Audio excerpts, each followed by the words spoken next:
شما برادر مصرف نکنه گرفتنی یک تعداد 670 مونده برادر.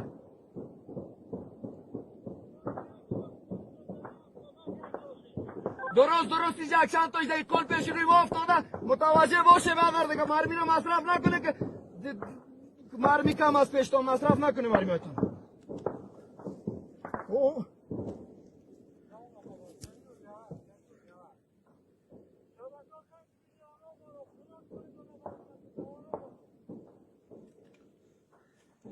رستم سه میشنوی رستم سه چی کده برادر عذاب گرفته نمطلب دیگه برادر چی کده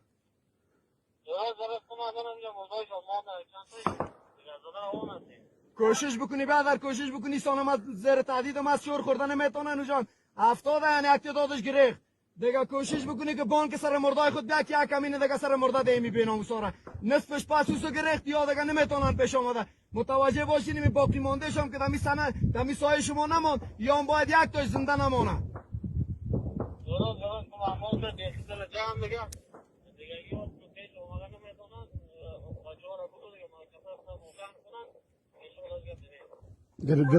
خدایت گپ نزی جمعیل گریخته روان هستن بیادر اینجا لاشایشون افتاده فکرتون بگیره بسیار دقیق رستم دو میشنوی رستم دو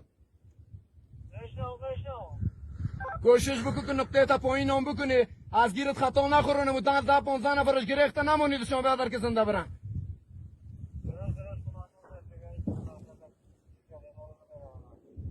بخیر باشی بانه دشان خب بانه که بیان سر مردای خدا نی بیناموسا